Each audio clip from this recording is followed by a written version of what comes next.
Hey, everybody.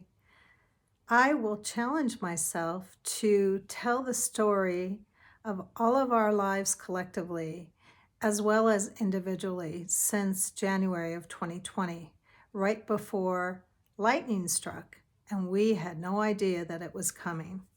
So, I had talked in a previous episode about different cards in the tarot and how they reflect our experience on the planet. And that's both in what happens to us as a whole human race and then to us as individuals. So tonight I wanted to expand on that story a little bit. The first card I had talked about was the Tower card, and that's when everything comes tumbling down after COVID strikes. So here is another depiction of the tower when everything you hold dear starts to crumble and you don't know what's going on or how you're going to recover. So that's how I had started the tale, and I'm going to continue that and tell you some of what has followed since the tower struck. I talked about being the hanged one, how we were all hung upside down. We didn't quite know what was happening, and we had to look at things in a different way, just like Jack and the Beanstalk does in that fairy tale. He got strung up, and all of a sudden he had to really consider, what do I really value? What's important to me? We all had to do that, especially at the beginning during lockdown. We became fools on the journey. That's where we don't know what's coming and we're about to step off a cliff. So instead of being naive, we better have a beginner's mind. If you do yoga, you'll understand what that means. You have to be open to whatever shows up, but not be naive about it. So that definitely was us in January 2020 before COVID really took hold. The other thing we had to do was channel something bigger than us, like the high priestess. We had to start thinking, what resources do I have both within and outside of myself? And even if you don't have the faith of an organized religion, many of us have a knowing that there's something bigger than us. We might experience it when we're in nature or listening to music. So perhaps that's one thing you did during lockdown. You listened to music that soothed you or that helped kind of bring insight and meaning to all the crazy that was going on. Another thing that we were being asked to do was to tap into our strength and tame our inner lion, so to speak. You know, it's really easy to get overwhelmed with fear. And that definitely was up for all of us. You could almost feel the fear in the air. None of us knew, not only were our lives thrown off base, but we didn't know if we were going to get COVID or someone we loved was going to get COVID. We had to reach down deep and find our strength. So this is the Strength card. We had to go into lockdown and became hermits. So the Hermit card. We had to look for illumination within ourselves. We also had to have faith that this too would pass, that the wheel of fortune would turn. And even though many things have shifted, COVID is still a presence in all of our lives. It's definitely changed how we're being kind of affected by it, but definitely the wheel has shifted many times on many issues that have come up since COVID.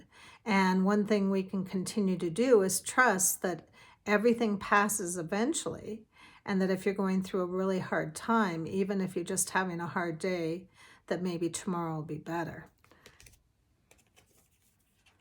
One thing we've all had to look at was our fear of our own death and the deaths of others, our fear of getting the disease. And not just that, though, there's another side to this death card, and that is the rising phoenix.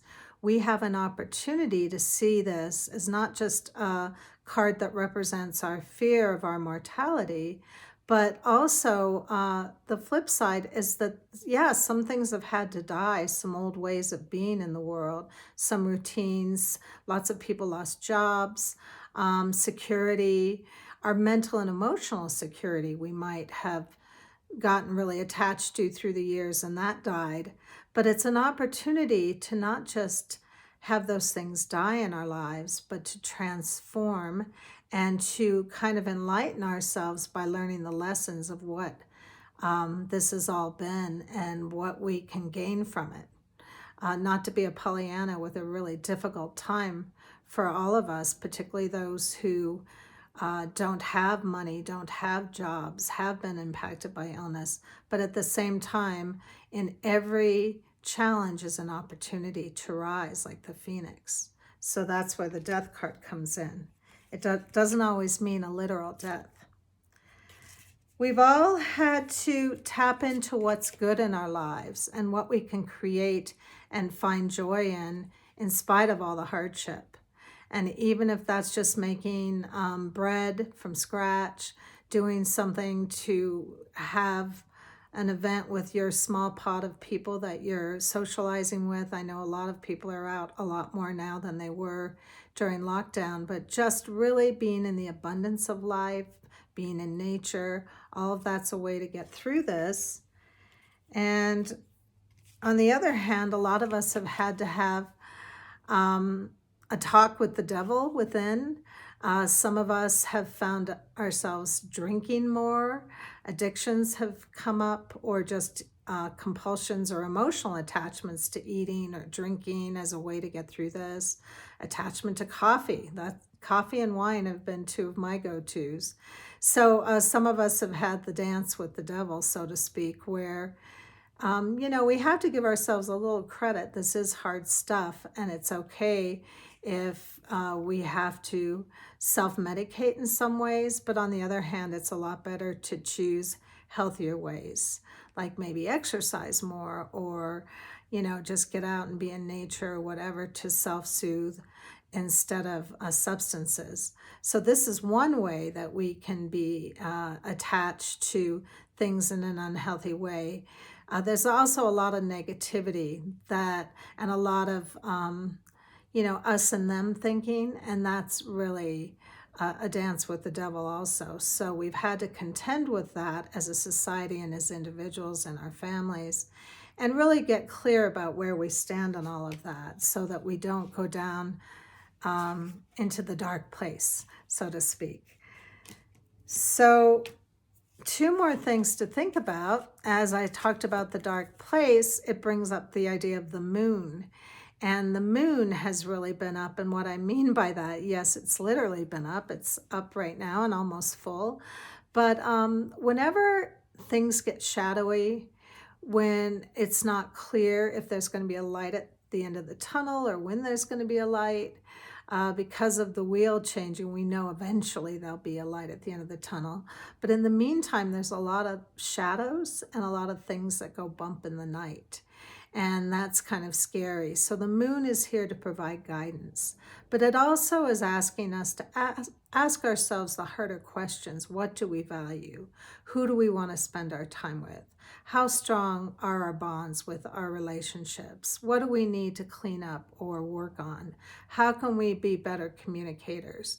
How can we get better at supporting ourselves through spiritual practice or healthier eating or more regular exercise, or just some way of seeing a bigger meaning in all of this?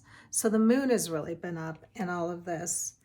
And I'll end with the star, because we all have the ability to look at something bigger than ourselves, to trust that even though we might not understand or can't make sense of it all, that we can dream, we can wish upon a star, we can think of a future. If we can't travel right now, we can dream and imagine traveling, or remember old trips that we took, if that's something we love.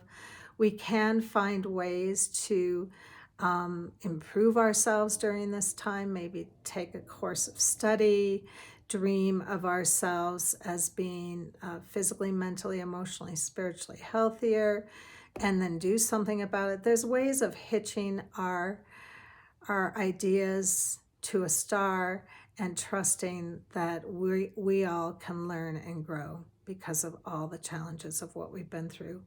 So I hope that that's been helpful, and that it tells a story through tarot about our lives since January of 2020. And we are closing in on January of 2022. Can you believe that? So this is the last quarter of 2021. It hasn't been a walk in the park for most of us either. So this is a time to really find meaning somewhere, and that will help support you. And I hope that these offerings help you in that way. So if you have any questions about tarot or astrology or want any readings, that's what I'm here for. That's one of the ways I'm finding meaning and providing service during this time. So anyway, I thank you all for tuning in and for your interest in supporting me, whether or not you are into any of the things that I'm sharing or not. It's just really good to know that we're all together in this. Thanks. Signing off for now. Bye-bye.